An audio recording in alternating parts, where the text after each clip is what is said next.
दी arc connect app एक व्याकुलता मुक्त जगह जहां आप जुड़ सकते हैं, शेयर कर सकते हैं और प्रार्थना कर सकते हैं।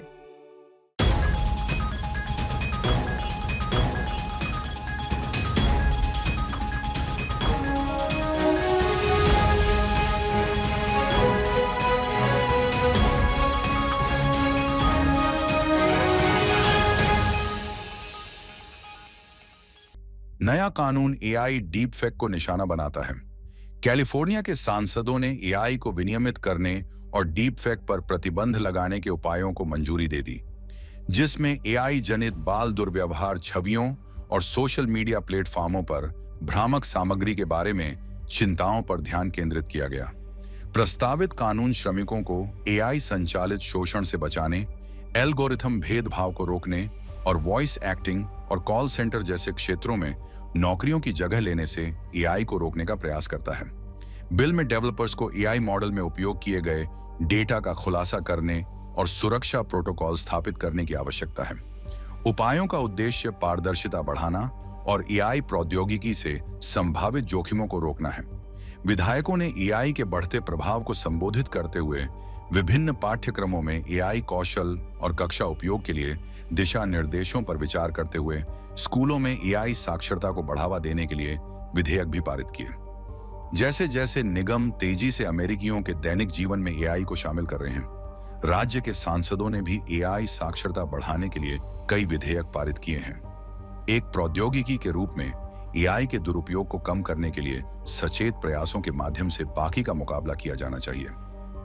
आइए हम प्रार्थना करें कि ईश्वर प्रदत्त बुद्धिमत्ता प्रबल हो और एआई पर कोई भी निर्भरता हमारे प्रभु के वचन की बुद्धिमत्ता द्वारा सावधानी पूर्वक निर्देशित हो। इजराइल की सुरक्षा के लिए की गई प्रार्थनाओं का उत्तर दिया जा रहा है। मूडी रेडियो के Don and Steve in the morning के साथ हाल ही में एक साक्षात्कार में ऑन एल इजराइल न्यूज के प्रधान संपादक जोएल रोसेनबर्ग से सवाल पूछा गया था, क्या यह वास्तव में आवश्यक है कि इवेंजेलिकल दोबारा जन्म लेने वाले विश्वासी देश और की ओर से हस्तक्षेप करें, इजराइल के लोग? जिस पर रोसेनबर्ग ने जवाब दिया कि यह न केवल आवश्यक है बल्कि भजन 122:6 में प्रभु की ओर से एक आदेश है, जिसमें कहा गया है, यरूशलेम की शांति के लिए प्रार्थना करें। आईडीएफ ने प्रमुख हिजबुल्लाह रॉकेट लॉन्चरों पर एक पूर्व खाली हमला शुरू किया, जिससे इजराइल पर संभावित बड़े पैमाने पर हमले को रोका जा सके। ये इजराइल की ओर से इवेंजेलिकल द्वारा की गई प्रार्थनाओं के कारण राष्ट्र पर ईश्वर की दया के अलावा और कुछ नहीं है। रोसेनबर्ग ईसाइयों को गाजा में बंधकों के लिए प्रार्थना करते रहने के लिए प्रोत्साहित करते हैं, क्योंकि हमारा ईश्वर प्रार्थना सुनने वाला, प्रार्थना का उत्तर देने वाला ईश्वर है। उन्होंने आगे कहा कि हिब्रू अनुवादों के अनुसार प्रभु इजराइल को अपनी आंख का तारा मानते हैं। रोसेनबर्ग ने कहा कि यहूदी लोग यह नहीं समझते कि उनके पास एक चरवाहा है और वे खतरनाक तरीके से भटक रहे हैं। अब समय आ गया है कि उन्हें इस समय प्रभु की आवश्यकता का एहसास हो। आइए हम सभी इजराइल और उसके लोगों के लिए प्रार्थना करें। प्रभु देश को उन लोगों के हमलों से बचाएं जो प्रभु की चुनी हुई भूमि को नष्ट करना चाहते हैं।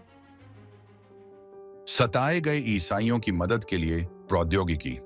एनक्रिप्टेड मैसेजिंग ऐप्स की तरह प्रौद्योगिकी दुनिया भर में चुनौतीपूर्ण वातावरण के बीच सुरक्षा, गोपनीयता और महत्वपूर्ण संचार उपकरण प्रदान करते हुए सताए हुए ईसाइयों को सुरक्षित रूप से जुड़े रहने में मदद करती है।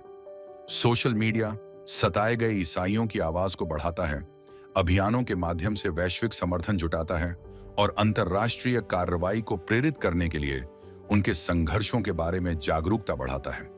यह मुख्य रूप से ईसाई उत्पीड़न के बारे में जागरूकता बढ़ाने और अंतर्राष्ट्रीय समर्थन जुटाने के लिए #SaveTheChristianMinorities के साथ एक सोशल मीडिया अभियान बनाकर किया जाता है। डिजिटल प्लेटफॉर्म सताए गए ईसाइयों को आभासी चर्च सेवाओं, ऑनलाइन बाइबल शिक्षा, आध्यात्मिक समर्थन और परामर्श तक पहुंच प्रदान करते हैं। अंततः प्रतिबंधों और हिंसा के बावजूद विकास को बढ़ावा देते हैं। डिजिटल उपकरण संगठनों को उत्पीड़न का दस्तावेजीकरण करने, सुरक्षा प्रशिक्षण प्रदान करने और धन जुटाने में मदद करते हैं। यह सुनिश्चित करते हैं कि संसाधन जरूरतमंद लोगों तक पहुंचे और ईसाइयों को ऐसी दुनिया में अपनी सुरक्षा को प्रभावी ढंग से प्रबंधित करने के लिए सशक्त बनाएं जहां ईसाई अल्पसंख्यकों के खिलाफ हिंसा व्याप्त है। आइए हम सताए गए लोगों की मदद करने में प्रौद्योगिकी के सार्थक उपयोग के लिए ईश्वर को धन्यवाद दें। इन अंतिम दिनों में सुसमाचार की प्राप्ति के लिए प्रौद्योगिकी का हमेशा उपयोग किया जाए। इस्लामवादियों द्वारा बुर्किना फासो ईसाइयों की सामूहिक हत्या। इस्लामी कट्टरपंथियों ने मई के बाद से बुर्किना फासो में लगभग 100 ईसाइयों की हत्या कर दी है और कई लोगों का अपहरण कर लिया है। सनाबा में नवीनतम नरसंहार में एक चर्च में 26 लोगों की जान चली गई। हमलों के बाद 5000 से अधिक महिलाएं और बच्चे नौना की ओर भाग गईं, जबकि कई पुरुषों का भाग्य अज्ञात बना हुआ है। इस्लामी चरमपंथियों द्वारा कई प्रार्थना स्थलों को आग लगा दी गई और तोड़फोड़ की गई। बुर्किना फासो में हाल के कट्टरपंथी हमले 2015 से लंबे समय से चल रहे संघर्ष का हिस्सा हैं, जो देश को हिंसा, विस्थापन और गहरी अस्थिरता से गंभीर संकट में डाल रहा है। एक स्थानीय चैरिटी संगठन aid to the church in need (SCN) राहत प्रयासों का समर्थन करता है। हिंसा के पीड़ितों की सहायता के लिए 76 परियोजनाओं को वित्त पोषित करता है।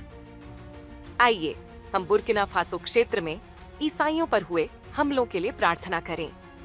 ईसाई विश्वासियों पर अत्याचार करने वाले कट्टरपंथी हमारे प्रभु के वचन की शक्ति के माध्यम से बदल जाए।